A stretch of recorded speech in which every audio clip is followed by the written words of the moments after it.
Welcome to the Real and Real Review. My name is David, and today I am reviewing the movie Smurfs. Most of this review is people's names, so let's get into it. This movie stars Demi Lovato, Rainn Wilson, Joe Manganiello, Jack McBrayer, Danny Pudi, Mandy Patinkin, Julia Roberts, Michelle Rodriguez, Ellie Kemper, Ariel Winter, Meghan Trainor, Gordon Ramsay, Jake Johnson, Titus Burgess, Gabriel Iglesias, Jeff Dunham, Kelly Asbury, and everyone else. So, what's the story?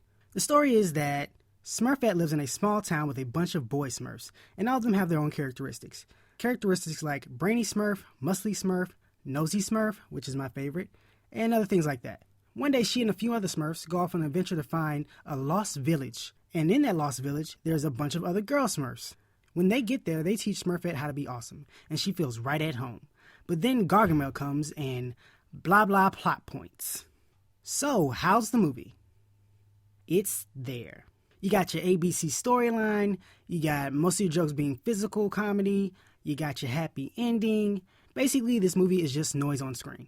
There's no real consequences, there's nothing for kids and grown-ups, there's no underlying message, it's just noise on screen. This is a movie for tiny little kids, nothing over 5 years old, and that's about it. It's a pretty simple movie, guys. Nothing to it. It's something you put on just to have your kids be quiet for a while you get a break. And that's it. So if I had to choose between going to the movie theater, watching this on Redbox, waiting for it to come on TV, or being straight trash, this is a TV watch, I guess, unless you're a parent because you want to pay for your kids to be quiet for a little while or to get away from just taking care of them all the time. But other than that, that's pretty much it. Now, on to my nitpicks. Mind you, one of them is a spoiler, but that's only the third one, so if you don't want to be spoiled by the Smurfs plot in any way, please skip the third one. My first nitpick is that one of the girl Smurfs goes out on kind of a recon mission, and she sees Gargamel. But then later on in the movie, maybe a scene later, not that far later, they're back in the village where all the girl Smurfs are, and they hear a rustling in the bushes, and they think, oh my gosh, it must be Gargamel. And then Papa Smurf pops out. And they're all like, it's Gargamel. Oh, it must be him. And then the girl that went out on a recon mission said, oh, he doesn't look that tough. But you saw Gargamel, so you know this is not him. And I don't understand why she doesn't explain like, oh, that's not Gargamel. That's got to be another guy. My second nitpick is Smurf's teleportation. Basically, Smurfette gets snatched up by a bird, which belongs to Gargamel, and the bird takes her to Gargamel's little castle. So the Smurfs that are with her go after the bird to save her. But this is a good bit of terrain, and there's a bridge involved. They get there in like a minute, when it should have probably taken them hours to days to walk this long terrain. My third nitpick, which is a spoiler nitpick, is about the story. If you don't know, the story of Smurfette is that Gargamel created her, and she was an evil Smurf, and she was supposed to go find where the Smurfs lives. But Papa Smurf changed her good.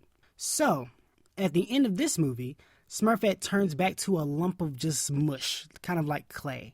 And during that moment, everyone's frantic, and Papa Smurf is looking through Gargamel's book. And as he's flipping through the book, either he or another Smurf says, there is nothing in this book that would bring her back to life. Which kind of makes no sense because I assume Gargamel used that book in order to create her.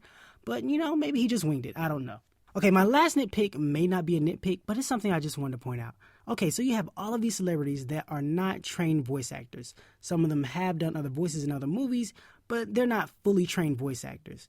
I'm just wondering why. I hope the studio didn't pay them a bunch of money because most of them only say one or two lines and that's it. They're not in the movie anymore. So did the studio pay this celebrity to come in for maybe like 30 minutes, say their line and then walk out? Because that's a waste of money. You could have got anybody to these one-liner voiceovers. And I understand it's a celebrity thing, but I don't think the kids are going into this movie thinking, oh man, good thing they got Chef Ramsay. Or the parents are thinking, oh, good thing they got Demi Lovato because that's what my kids really love, Demi Lovato. It's just a thing that I just didn't understand, I didn't get. But, the studio wants to waste money, fine, waste money. And that's all my nitpick, guys. Remember, new episodes of the podcast every Monday and Thursday. It's really fun, really entertaining. You'll really like it. I really, really know you will. Shouts out to Aliana. I hope I pronounced your name right because your name is one of the best names ever created. And we love you. Thanks for watching, guys. Please subscribe and support us. Love you. You're the best. You're the greatest. Have a great day. Bye.